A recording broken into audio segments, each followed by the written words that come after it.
Hello everyone, welcome to my channel. In this video, I will show you how to apply conditional formatting to numbers only.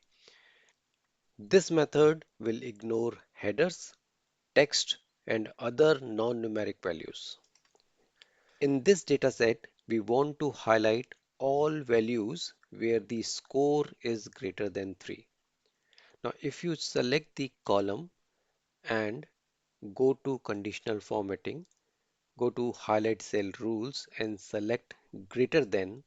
Now type 3 and click OK. Excel will evaluate text cells, blanks and headers which we don't want to highlight. To fix this, select the entire column, go to conditional formatting, select new rule option. In new formatting rule dialog, select the last option, use a formula, and copy this formula.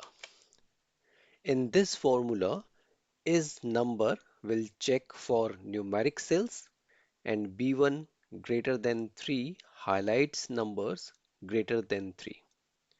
Now click Format button, go to Fill tab, select any color and click OK. Click OK again.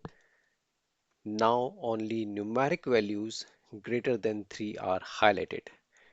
Text, blanks, headers and number less than or equal to 3 are ignored. Exactly what we wanted. If you found this tip helpful, please like, share and subscribe for more Excel tips. Thanks for watching.